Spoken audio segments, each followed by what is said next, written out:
Hola, ¿qué tal amigos y hermanos? Les doy la cordial bienvenida a una entrega más al tema del plan de Dios en la Escritura. En esta ocasión estaremos hablando del plan de Dios desde los libros del Éxodo, Levítico, Número y Deuteronomio.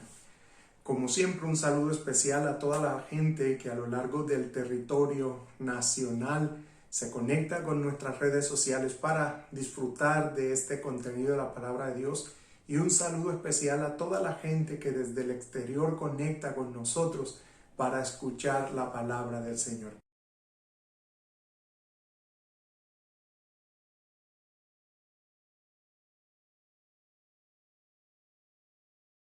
Cuando nosotros nos acercamos al libro del Éxodo, la gran pregunta por resolver es quién es Yahvé.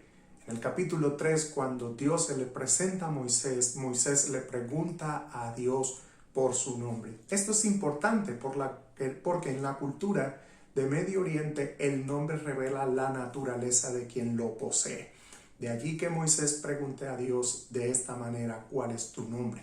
De igual forma, cuando Moisés y Aarón se presentan a Faraón, el Faraón le pregunta: ¿quién es Yahvé para que yo deje salir a Israel? Entonces, desde el libro del Éxodo, la gran pregunta a resolver es ¿quién es Yahvé?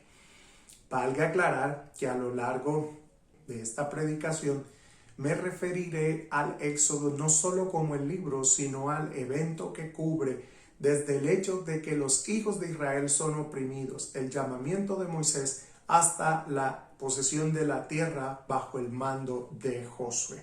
Entremos entonces en materia. Es importante tener en cuenta que el propósito de Dios, entre otras cosas, encierra el crear un pueblo.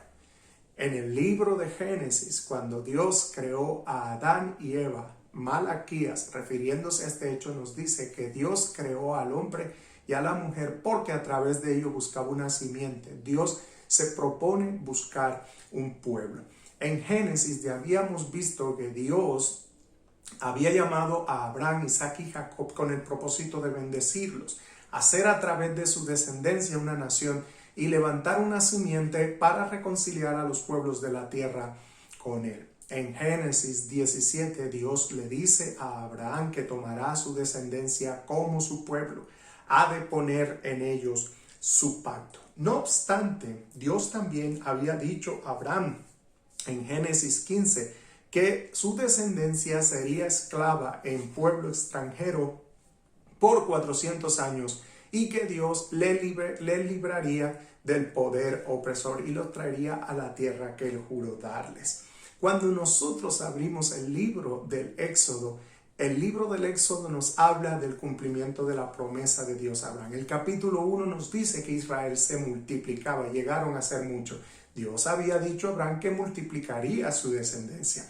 Y cuando Dios llama a Moisés, le dice: ven para que saques a los hijos de Israel de Egipto y los lleves a la tierra que juré a sus padres. Capítulo 3, verso 9, se refiere a esto que acabo de mencionarles. Dios entonces va a hacer la obra de liberación porque esto obedece al plan que él había comunicado a Abraham con anterioridad. Ahora bien, Israel es el pueblo del Señor, ¿cierto? Eso es lo que presenta el Éxodo. Y todo el evento, desde la salida de los hijos de Israel con las plagas y todo el peregrinaje, tiene la función de revelar a Israel quién es Dios. Capítulo 6, verso 16, capítulo 12 y el capítulo 31, verso 13, Dios explica a Israel que todo lo que él hace es para que ellos comprendan quién es Dios. Recuerden, la gran pregunta a resolver en el libro del Éxodo es esa. En segundo lugar, lo que Dios hace a Egipto es para que los egipcios entiendan quién es Dios. Éxodo 7:5, capítulo 14:4 y también 14:18 dice eso. Todo lo que Dios hace a Egipto es para que los egipcios conozcan quién es Dios. Y finalmente, todos los actos de liberación de Dios giran en torno también para que los pueblos de la tierra conozcan quién es Dios. En Éxodo 9:16 Dios le dice a Faraón: para esto mismo te he levantado, para glorificarme a través de ti y para que mi nombre sea conocido en la tierra. Entonces el evento del Éxodo tiene la función de revelar quién es Dios. A través del acto de liberación, Dios busca distinguir a su pueblo. Cuando Dios le comunica a Moisés lo que va a hacer y le dice que le diga a Faraón, Éxodo 11:7 y 14:20, dice que de esa manera, a través de su juicio, Dios distinguirá quién es su pueblo. De este modo, Israel queda confirmado como el pueblo del Señor. Cuando nosotros miramos la escritura, el evento, ojo, no estoy diciendo el libro, estoy diciendo el evento, otra vez, evento del Éxodo, el evento que cubre desde que los hijos de Israel se multiplican y caen bajo la opresión de Egipto, el llamamiento de Moisés hasta la entrada a la tierra prometida. Este evento se convierte en un paradigma y de hecho en una tipología del evento de salvación que Dios hará hacia el futuro, incluso también en una tipología que apunta al día de Yahvé.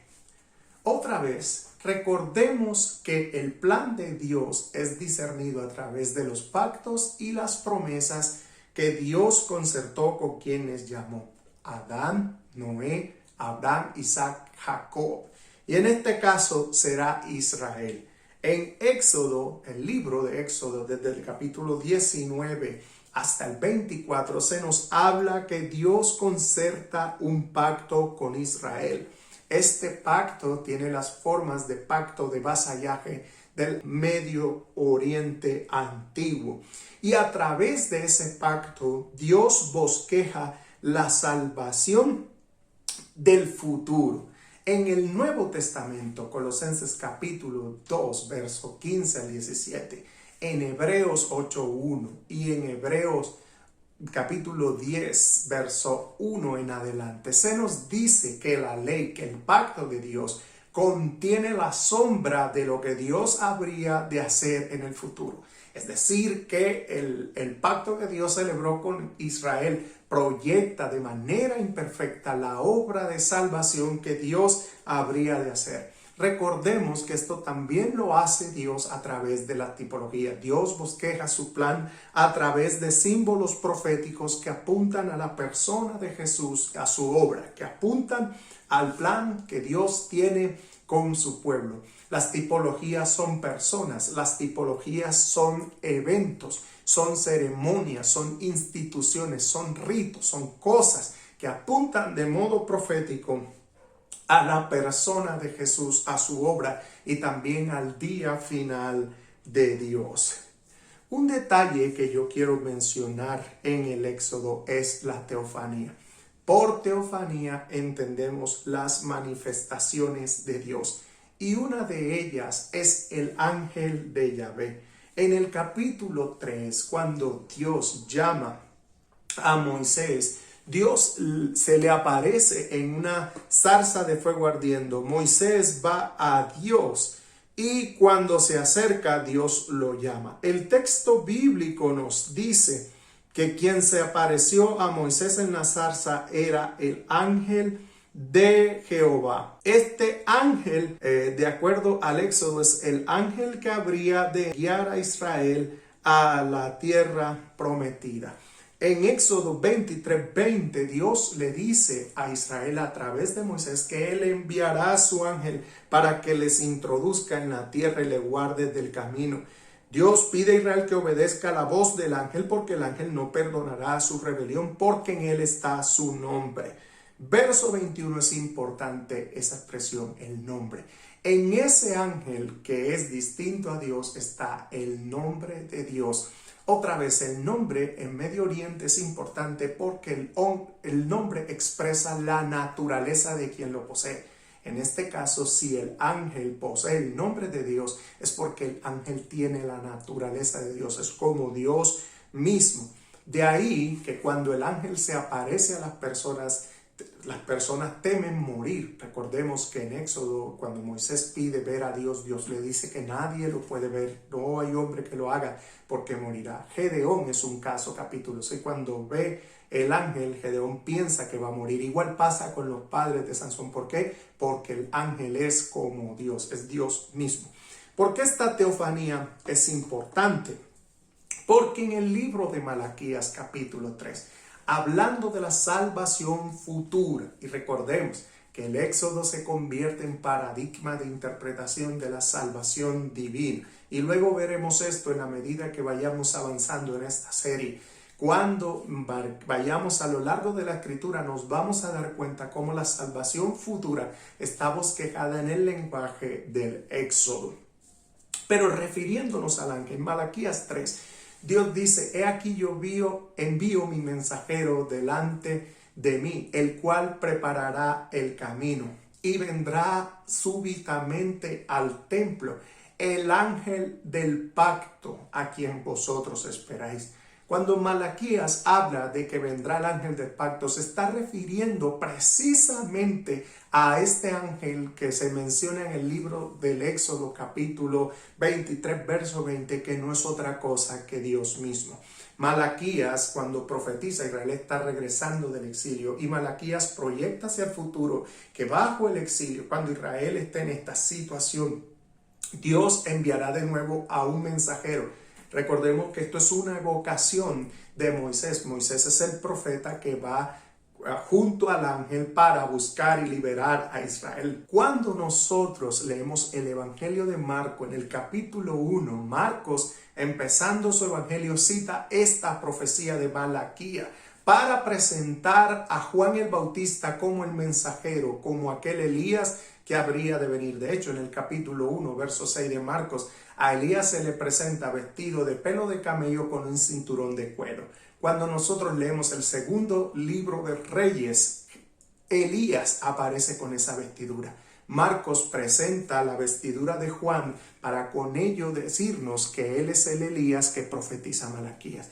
Y por ende, cuando Juan el Bautista presenta a Jesús, dice estas palabras: he aquí, detrás de mí viene uno que es más poderoso que yo. Y de esa manera Marcos está presentando a Jesús como el ángel del pacto que profetiza Malaquías, pero también como el ángel del pacto que se presentó a Moisés en el Éxodo.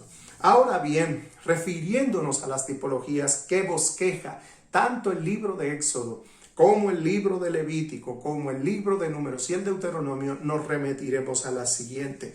En el libro de Éxodo es importante el tabernáculo. Cuando Dios ordena a Moisés levantar el tabernáculo, capítulo 29, verso 45, Dios le dice a Moisés que de este modo él tomará a Israel para ser su pueblo y habitar entre ellos. En Génesis 17, Dios había prometido a Abraham que tomaría a su pueblo, a su descendencia, para ser el Dios de ellos. Con el tabernáculo en medio, Dios está afirmando que Israel es su pueblo. De hecho, el darles la ley, los capítulos 19 al 24, Dios está confirmando esa promesa de que tomaría a Abraham y a su descendencia como su pueblo. El tabernáculo es cumplimiento de eso, pero el tabernáculo es el lugar donde mora la presencia de Dios. Todo, nos dice la Biblia en Éxodo 33, el que quería buscar a Dios iba allí. Así que el tabernáculo, de hecho, se le llama punto de reunión porque es el lugar donde Israel se encuentra con Dios. Esta es una tipología que se usa en el Nuevo Testamento. En el Evangelio de Juan, capítulo 1, verso 14, el autor, de hecho en el literal griego, dice: aquella palabra, verbo, dice nuestra Biblia, se tabernaculizó en medio de nosotros. Con eso se está refiriendo al tabernáculo de la presencia. Esta es una tipología que apuntaba a Cristo. Y en el Éxodo, el evento de la Pascua también es una tipología que apuntaba a Jesús. El término Peshá significa pasar por alto. La Pascua conmemora el día en que cuando Dios juzgó a Egipto, hiriendo a los primogénitos, Dios pasó por alto la casa de los hijos de Israel para no herirlos. Lo que sucedía sobre Egipto era un juicio y en la Pascua Dios estaba pasando por alto a los hijos de Israel. En el Nuevo Testamento Jesús y su obra viene a ser presentado como tal. En el Evangelio de Juan, capítulo 1, Jesús es presentado como el Cordero de Dios que quita el pecado del mundo. Sin embargo, si ustedes leen detenidamente el Evangelio de Juan, se van a dar cuenta que cada vez que Jesús aparece en la escena, en el ministerio en Jerusalén, aparece en una fiesta de Pascua. Y de hecho, Él es crucificado en una Pascua. Con esto, el Evangelio de Juan está identificando la Pascua como una tipología que apunta a Cristo. De la misma manera, Éxodo 19:24 nos habla de este pacto concertado con Israel. Cuando Dios da la ley a Israel y Moisés desciende con las tablas, el capítulo 24 nos narra que al pie del monte Moisés ofreció unos sacrificios, luego leyó la ley y roció la sangre sobre el pueblo. Dos palabras son importantes allí. En ese acto Moisés dice estas palabras: esta es la sangre del pacto que Yahvé hace con ustedes. Recuerden las palabras de Jesús en los evangelios cuando inaugura la cena. Es la noche de Pascua y cuando están cenando, Jesús tomando la copa dice: esta es la sangre del nuevo pacto que Dios celebra en vosotros por medio de mi sangre. Jesús se está refiriendo a la Pascua, pero Jesús también se está refiriendo con esas palabras a Jeremías 31 del verso 30 en adelante, donde Dios prometía celebrar un nuevo pacto con Israel. Ahora noten cómo las tipologías del Éxodo están apuntando a la persona de Jesús.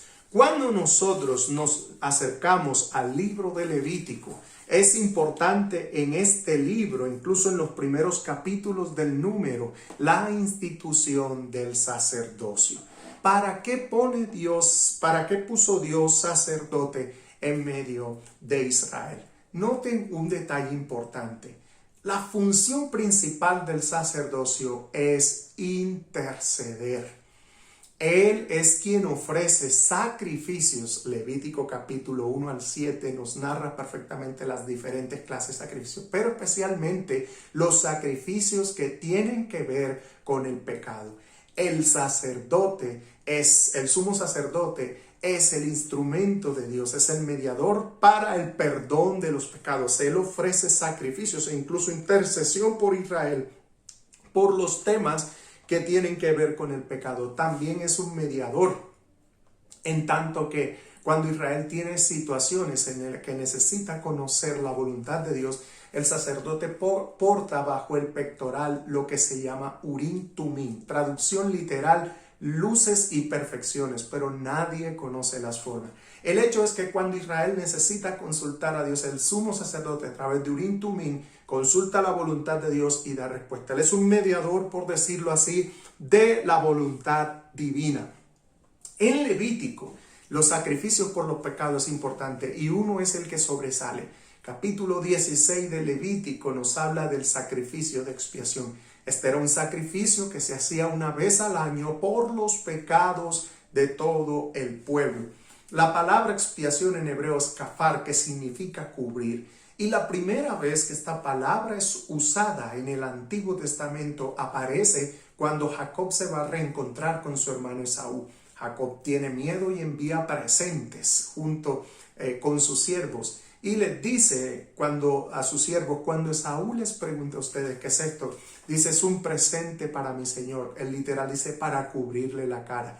Jacob está buscando con el regalo que Esaú no vea la ofensa que le hizo y de esa manera pueda obtener el perdón. En ese orden de ideas, el sacrificio de expiación es hecho para que Dios aplaque su ira con respecto al pecado. El sacerdote entraba una vez al año, ¿sí? En el día de la expiación Israel estaba allí. Él ofrecía sacrificios por toda la nación y de este modo era perdonado. Cuando nosotros leemos los evangelios, Jesucristo es presentado como sacrificio de expiación. De hecho, Pablo en Romanos capítulo 3 dice que Jesucristo es la propiciación y de esa manera se está refiriendo a ese sacrificio que es hecho para aplacar la ira de Dios. Recuerde, el pecado provoca la ira de Dios, nos separa de Dios y es a través de Jesucristo que la ira y la justicia divina son satisfechas para que el ser humano pueda acercarse al Señor. No obstante, Jesús también es presentado como nuestro sumo sacerdote. En Hebreos capítulo 4 hasta el 8, el autor de Hebreos se ocupa de esto. Pero un detalle importante es que en Hebreo Jesús no es presentado como sumo sacerdote según el orden de Aarón, sino según el orden de Melquisedec. En la prédica, en la enseñanza pasada, nosotros nos referimos a Melquisedec como una tipología que se proyecta desde el Génesis. Cuando Jesús resucita de entre los muertos y es sentado a la diestra de Dios, Él es puesto allí de acuerdo a la carta de los hebreos para cumplir con ese oficio. En Hebreos Jesús no es solo nuestro sumo sacerdote, en Hebreos también Jesús es el sacrificio por nuestros pecados. En Hebreo el autor de Hebreos contrasta el sacerdocio levítico con el sacerdocio de Jesús. El sacerdocio de Jesús es celestial, el de Levítico es terrenal. El sacerdocio de Jesús es eterno, el de Levítico es temporal e imperfecto. Y además nos dice que el sacerdocio terrenal levítico no podía perfeccionar a nadie para presentarse delante de Dios, porque siempre, primero los sacerdotes morían y tenían que ser reemplazados, y en segundo lugar porque los sacrificios que ellos ofrecen no pueden hacer perfectos a ninguno. En la carta de los Hebreos, capítulo 10, verso 14, el autor de Hebreos nos dice que Jesús es también el sacrificio y que a través de su muerte Él nos hizo perfectos para siempre a los que Dios ha santificado. Entonces note cómo el Nuevo Testamento, trayendo estas tipologías del Antiguo, nos presenta a Jesús como el cumplimiento de estas cosas. Recuerde que el Nuevo Testamento, como lo he mencionado en Colosenses 2:15 al 17, Hebreos 8:1 y 10:1, nos dice que la ley contiene la sombra, es decir, proyectaba de modo imperfecto la salvación que Dios habría de hacer en Cristo. Y esto lo proyectaba a través de las tipologías que yo estoy mencionando. En el libro de Números encontramos varias tipologías que de hecho están en Éxodo también. Una de ellas es el maná. Cuando Israel peregrina por el desierto, Dios dio a Israel maná por 40 años. El propósito del maná, así como el agua de la roca que encontramos en número 20, era provisto a Israel para que no pereciera en el desierto. Por 40 años Dios le dio maná y Dios también le dio agua de la roca. De esta manera, ambos eventos apuntan tipológicamente a Cristo. Permítanme les muestro algo.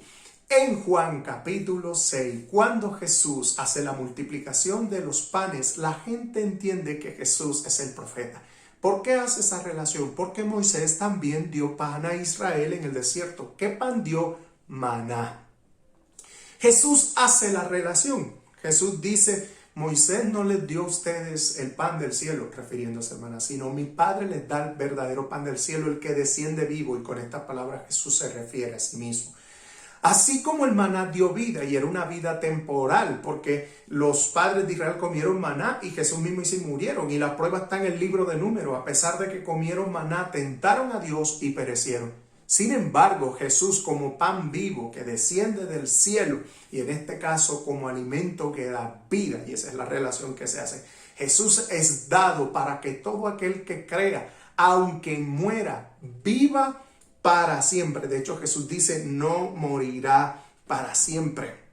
De la misma manera, a Israel se le dio agua de la roca. Y Jesús también es presentado en los evangelios como aquel que da agua viva. En el capítulo 4 de Juan, Jesús se acerca a la samaritana y él le dice a ella que si bebe del agua de esos pozos tendrá sed, pero que si bebe del agua que él le da, entonces será una fuente que salta para vida eterna. Otra vez la tipología de la roca estaba apuntando a la persona de Jesús y a la obra de salvación que él da. El agua de la roca apuntaba a la presencia del Espíritu Santo. En Juan 7 Jesús explica estas fuentes que correrán desde adentro. Y dice Juan, explicando esta figura, dice, estos ríos eran la referencia al Espíritu Santo que Él daría a los que creerían en su nombre. Entonces noten, mis amados hermanos, que cada vez que nosotros leemos el Antiguo Testamento, Dios estaba bosquejando de manera imperfecta, proyectando hacia el futuro la fuente, la obra que habría de hacer en Jesucristo. Y entramos entonces en el libro del Deuteronomio. Cuando nosotros entramos al libro del Deuteronomio, Dios promete un profeta como Moisés. Leemos en Deuteronomio 18, 15 al 18. Dice lo siguiente: profeta como tú les levantaré en medio de ellos. Y cuando yo les levante al tal profeta, oirán las palabras de él. Y a cualquiera que resista al profeta, yo le pediré cuenta. Un detalle importante, esto es lo siguiente: cuando nosotros revisamos la vida de Moisés, porque Moisés es tipo de Cristo, y esto nos lo dice Hebreos capítulo 3, nos dice que Moisés fue puesto como ejemplo de lo que Dios habría de hacer a través de su Hijo. El mismo Nuevo Testamento nos ofrece la relación. Ahora vamos a ver este detalle primero en el Éxodo, primero cómo la Torá bosqueja a Moisés y después vamos a ver a Cristo.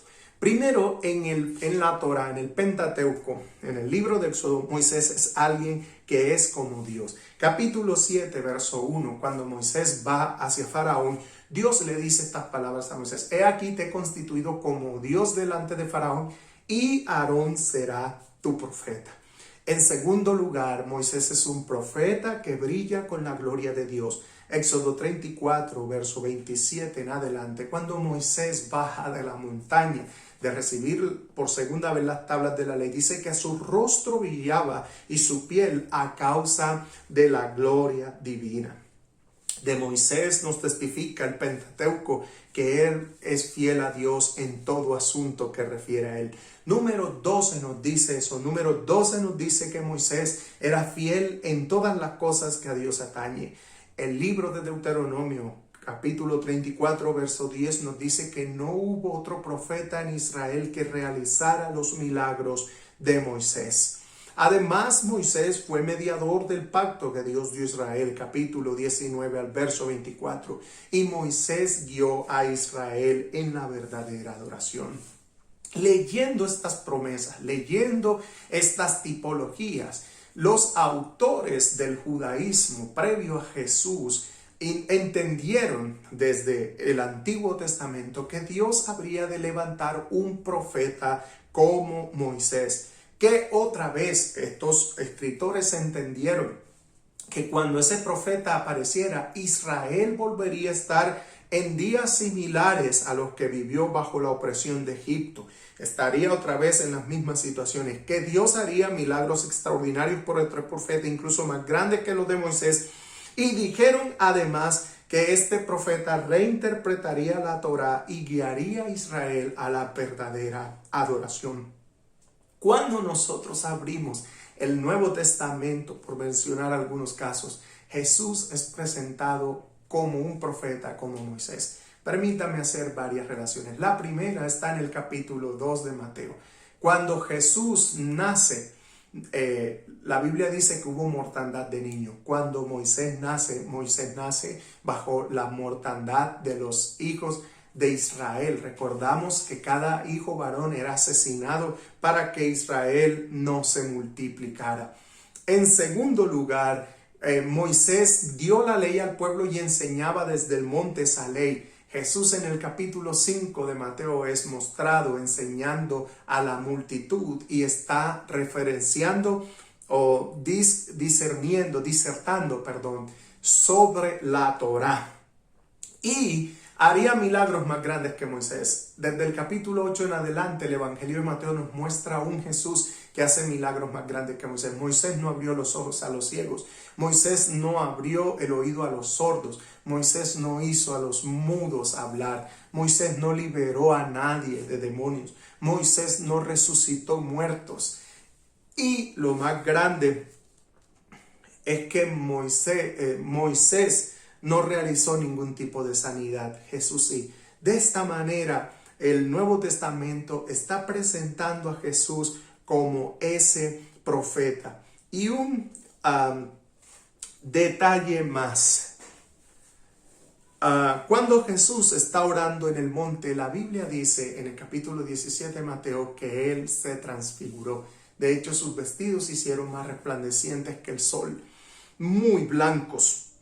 Y esto nos recuerda la escena de Moisés bajando del monte, pero con una diferencia. En ese monte llegan las figuras de Moisés y Elías, dos de los grandes profetas de Israel.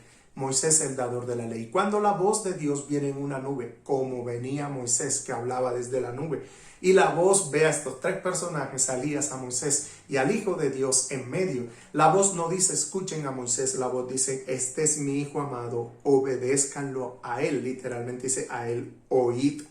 Y en este caso Mateo pone a Jesús mucho más grande que Moisés porque es el Hijo de Dios que posee la naturaleza divina. Entonces notemos cómo desde el Antiguo Testamento Dios viene bosquejando la salvación de Israel.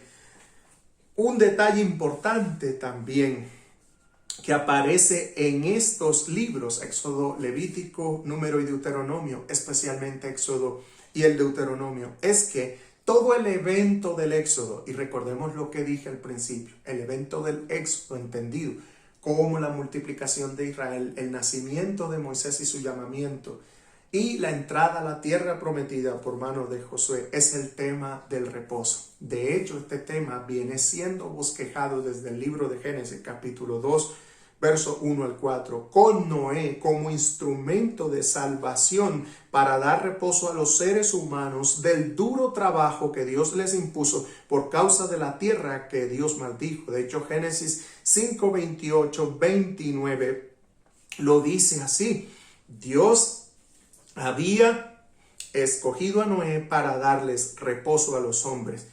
También Moisés y Josué son escogidos para dar reposo a Israel. Cuando Dios llama a Moisés le dice, ven para que saques a los hijos de Israel de Egipto y los lleves a la tierra que yo juré a sus padres. Y en Josué 1, Dios escoge a Josué con ese mismo propósito. De hecho, los capítulos 14 y 15 nos muestran que Israel descansó de la guerra en la tierra que Dios juró a sus padres. En el libro de Deuteronomio, capítulo 12, verso 8 al 12, se presenta la tierra de Canaán como tierra de reposo. Tierra en donde los hijos de Israel habrían de reposar de la opresión de Egipto y también de sus enemigos. De hecho, cuando leemos el mandamiento del reposo para los hijos de Israel en el libro de Deuteronomio, en Éxodo, es por causa de la creación. Dios hizo la creación en 6 días, en el séptimo descansó. Pero en Deuteronomio, cuando buscamos el mandamiento del reposo, Dios dice, 6 días trabajarás, al séptimo descansarás, porque se conmemora la liberación del pueblo de la opresión de Egipto. Entonces, la entrada a la tierra prometida por mano de Josué es considerado un reposo. Y otra vez, el reposo es una tipología de la obra que Dios habría de hacer en Cristo. En la epístola a los Hebreos, capítulo 3 y 4, el autor de Hebreos se encarga de hablar de ese reposo. Dice que Josué no le dio el reposo, porque si le hubiera dado a Josué el reposo completo al pueblo de Dios, en el Salmo 95, que es el que cita el autor de Hebreos, Dios no había dispuesto otro reposo para el pueblo de Dios. Y el autor de Hebreos se encarga de decir que el reposo perfecto se encuentra en Cristo. ¿Por qué? porque en Cristo, por la obra que Él hizo en la cruz del Calvario, por su sacrificio perfecto hecho una vez para siempre, como nos dice Hebreos 10:14, Dios perdona los pecados de sus hijos. La salvación de ellos no descansa en sus obras, sino que es a través de la fe. Y el autor de Hebreo nos dice que quien cree en Cristo, quien ha puesto su confianza en el Hijo de Dios, descansa de sus obras como Dios descansó de las suyas. Ahora note algo bien importante. Nótese cómo desde el Antiguo Testamento Dios ya viene bosquejando su plan de salvación. Y en el Éxodo, insisto, no visto como el libro, sino visto como el evento que empieza con la multiplicación de los hijos de Israel y el llamamiento de Moisés hasta la entrada a la tierra prometida, Dios viene bosquejando su plan de salvación, no solo a través de la cruz, como lo he explicado con los ejemplos que he citado, sino también del día de Yahvé. Cuando nosotros leemos el libro de Apocalipsis, el autor de Apocalipsis vuelve a referirse al Éxodo, otra vez no como libro, sino como el evento al que yo me estoy refiriendo. Y permítanme a ustedes mostrarles algunos ejemplos de esta realidad. Cuando el libro de Apocalipsis abre, Jesús es presentado con el nombre divino. ¿Sí? Juan a las 7 iglesias del que era y el que es. El nombre de Dios es el yo soy. Y esta palabra, esta expresión es muy citada en Apocalipsis. Con esto Juan está presentando a Jesús como Yahvé. La salvación y de hecho el conflicto que vivió la iglesia en los primeros siglos y que vivirá en el futuro cuando Jesús venga, cuando aparezca el hombre de pecado, es bosquejada bajo el Éxodo. Permítanme mostrarle varias escenas. En el capítulo 7, cuando dice que ¿quiénes son estos? Cierto, verso 14 en adelante, la multitud de vestiduras blancas. Juan le pregunta al anciano y el anciano dice, estos son los que han salido de la gran tribulación y han lavado su ropa y la han emblanquecido en la sangre del Cordero. La sangre del Cordero está recordando el sacrificio pascual del Éxodo. Es obvio que se refiere a la obra en la cruz, pero está remitiendo a la Pascua en el Éxodo. Israel salió en medio de los juicios del Éxodo por la sangre del Cordero pascual. Recuerde eso. 2, dice que estos tenían palmas en las manos y esas palmas en las manos remite a la fiesta de los tabernáculos, donde Israel debía salir, recoger palmas en el desierto y vivir en tabernáculos, porque Dios lo hizo vivir en tiendas en el desierto cuando lo sacó de Egipto. Otra vez el evento del Éxodo. Y allí se dice que a estos redimidos el Cordero los guiará a fuentes de agua viva. Nunca más tendrán hambre ni sed. En el Éxodo, Dios a través de Moisés guió a Israel por el desierto. Nunca tuvieron hambre y nunca tuvieron sed porque Dios les dio maná y les dio agua de la roca. Curioso que en el libro de Apocalipsis, en el mensaje de las iglesias, se dice que quien obedezca a Cristo y guarde sus promesas, Él le dará a comer del maná escondido. Otra vez, el autor de Apocalipsis, Juan, está leyendo el día final de Dios a la luz del evento del Éxodo. Y cuando nosotros leemos las plagas, sobre todo los juicios de las trompetas y de las copas de oro, desde el capítulo 8 hasta el capítulo 20, si usted revisa esos capítulos a la luz de Éxodo 7 al 14, se va a dar cuenta que encuentra correspondencia en las plagas finales. Son algunas de las plagas del Éxodo. Haga el ejercicio y se va a dar cuenta. Otra vez, Juan bosqueja la dificultad de la iglesia del primer siglo, porque el libro se escribe a la iglesia del primer siglo, bajo la luz, la lectura del Éxodo. Pero también, como ese es un libro que apunta al día final de Dios, entonces los juicios de Dios se verán a la manera del Éxodo. De hecho, los hijos de Israel esperaban que en el día final, cuando apareciera el Mesías, Israel volvería a estar otra vez bajo esas circunstancias. En el capítulo 5, la salida del pueblo de Dios del sufrimiento, de la persecución del primer siglo y también de la gran tribulación final se pinta otra vez como el paso en el Mar Rojo. ¿Qué cantan los elegidos? Capítulo 15 de Apocalipsis, cantan el canto de Moisés capítulo 14 y 15 del Éxodo, cuando ellos salieron y cruzaron el mar. Estos son breves ejemplos para mostrarle a usted que aún el día final de Dios es bosquejado bajo las tipologías del Éxodo. Y con esto es importante que lo notemos, porque para poder entender la obra de Cristo en el Nuevo, y con estos breves pincelazos, así como entender el libro de Apocalipsis, usted y yo necesitamos conocer el evento del Éxodo. ¿Cómo nos habla estos temas hoy? Quiero remitirme a uno especial. ¿Cómo nos habla este tema del plan de Dios en las Escrituras? Muy bien, hermano. Primero, estamos ante un Dios que lo conoce todo. Dos, ante un Dios que nada se escapa de su mano y que todo está perfectamente diseñado. Nosotros estamos viviendo tiempos difíciles y nosotros no debemos alertarnos ante esto. De hecho, ya el plan de Dios está revelado en las Escrituras para que estas situaciones no tomen de sorpresa al pueblo de Dios. En el Éxodo, el pueblo de Dios fue preservado para que entrara en el reposo de la tierra prometida. Y créanme, mis hermanos, en el Éxodo final, con toda la gran tribulación que pueda venir, el pueblo de Dios también va a ser reservado, porque va a ser llevado por el Cordero a la herencia eterna. El reposo final de Dios en cielos nuevos y tierra nueva, donde mora la justicia, donde no habrá más enfermedad ni muerte, no habrá dolor y sufrimiento, porque estas primeras cosas habrán pasado. Espero que esta palabra pueda traer bendición a tu vida. Te invito a que nos sigas por nuestras redes sociales. Recuerda, puedes seguirnos en el canal de YouTube Teólogo en Casa y también en el canal de Facebook Teólogo en Casa, donde estamos compartiendo material bíblico. Y puedes seguirme en la página Estudios Bíblicos GESED, HESD, Estudios Bíblicos GESED. Allí también estoy compartiendo estudios bíblicos para que tú puedas edificarte. Te invito a que compartas esta palabra con otros, así como esta palabra ha bendecido tu vida, seguramente lo ha hecho. Permite que otros sean edificados, permite que la palabra de Dios corra y sea glorificada. Que Dios te bendiga y espero que esta palabra traiga edificación en tu vida.